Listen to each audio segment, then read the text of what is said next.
RT2-3, you will be able to determine missing side lengths in special right triangles.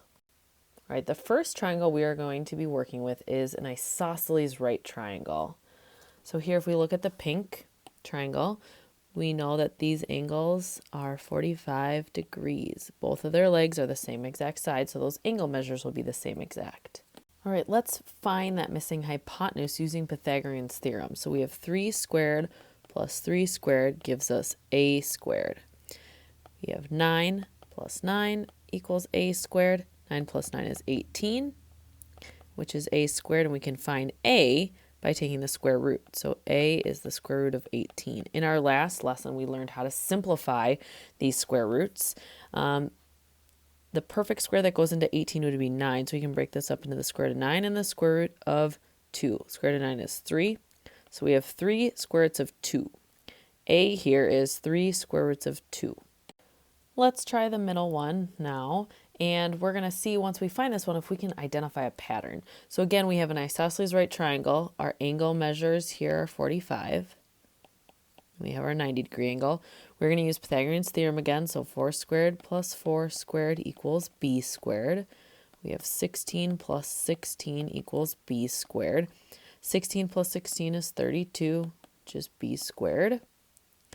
Now we're going to take the square root to get b, so b equals the square root of 32. Again, we are going to use our knowledge of simplifying radicals.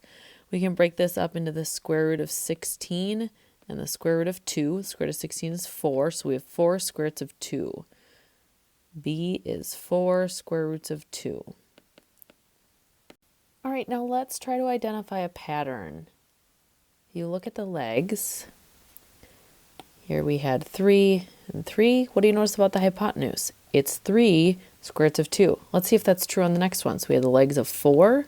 Notice it was 4 times square root of 2. This is indeed the pattern. If we look at C, we don't even need to use the Pythagorean theorem. We could jump right to realizing that it's going to be 5 square roots of 2, following the pattern.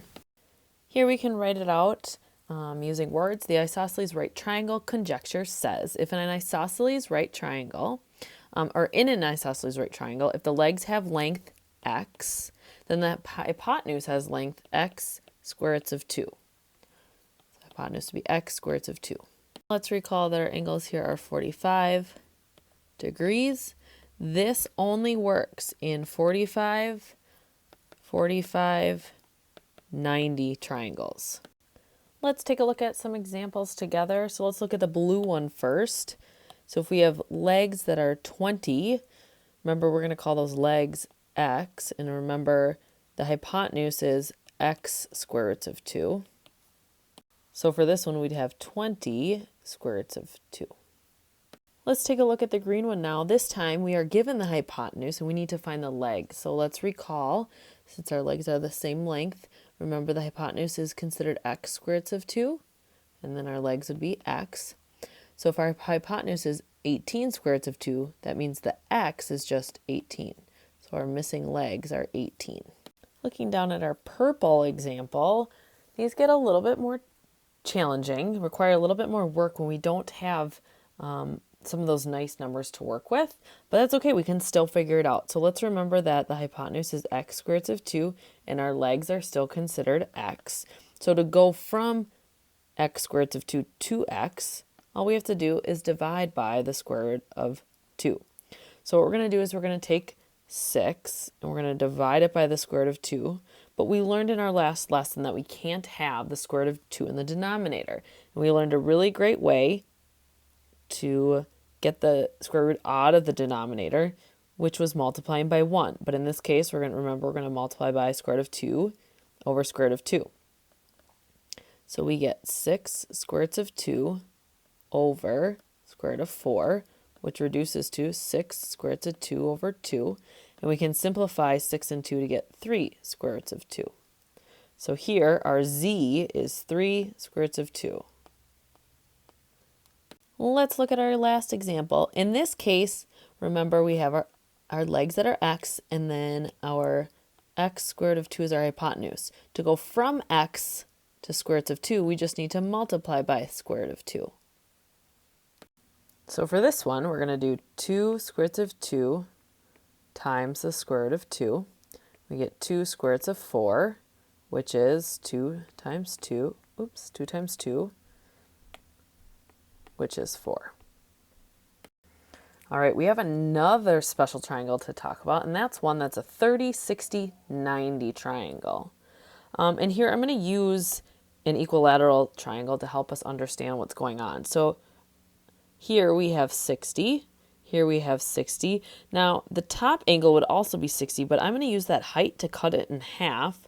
So I'd have 30 here, and I'd have 30 here, and then we have our 90-degree angle. So now since this whole big purple triangle is equilateral, we know that this side is also 2, and the whole length on the bottom is 2.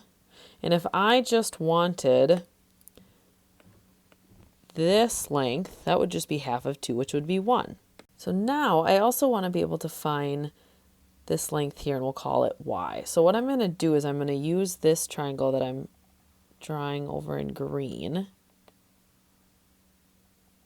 to figure it out. And we have this value here. We can it's just 1. That x is 1. And we're going to call this a 30, 60, 90 triangle. That's going to be its name based on its angle measures. So some pretty cool things will happen here again because we have this special triangle. We're going to use the Pythagorean theorem again. We have our hypotenuse squared, which is 2 squared, equals our 1 squared plus the y squared. We want to find y. So we have 4 equals 1 plus y squared. If I subtract 1 on both sides, we have 3 equals y squared. So y is going to equal the square root of 3. So this length is the square root of 3. This pattern will happen in every single 30, 60, 90 triangle that we can have. So here we have the 30, 60, 90 triangle conjecture. In a 30, 60, 90 triangle, if the shorter leg has length x, then the longer leg has length x square roots of 3, and the hypotenuse has length 2x. Our 30-degree angle is across from the shorter leg, and our 60-degree angle is always across from the longer leg. The hypotenuse is always across from the 90. All right, let's take a look here at our blue triangle. Let's recall that our shorter leg is x, the hypotenuse is 2x, and our longer leg is x square roots of 3. So we're going to use that to help us find these. So here, to go from the shorter leg to the hypotenuse, we need to multiply it by 2. 3 times 2 is 6. To go from the shorter leg to the longer leg, we take the shorter leg, or x, 3, and multiply it by the square root of 3. Okay, let's look at the next one now, that green one. So be careful here. Remember, the short side is across from the 30-degree, which is our x. Remember that the long side is x squared roots of 3, and our hypotenuse is 2x. So from here, it's pretty easy to go from the long side to the short side. We know that x is just 7. And then to go from the short side to the hypotenuse, we just multiply it by 2. So we get 14. All right, looking at our purple triangle now. Again, remember, the short leg is x, the hypotenuse is 2x, and our long leg is x square roots of 3. So we can go from the hypotenuse easily to the short side by just dividing it by 2. So we have 10. We can go from the short leg to the long leg because we know the long leg is the short leg times square root of 3. So we have 10 square roots of 3. Let's take a look at the last one. Let's remember the short leg is x, the hypotenuse is 2x, and our long leg is x square roots of 3.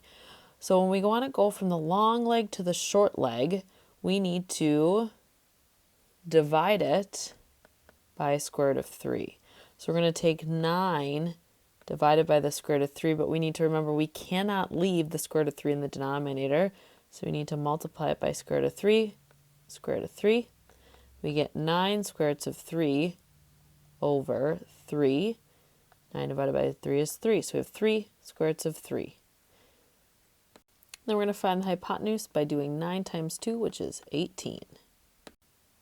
Make sure you have taken the time to take notes on this. Go back and rewatch any parts that you may need to, and it'll be time to practice.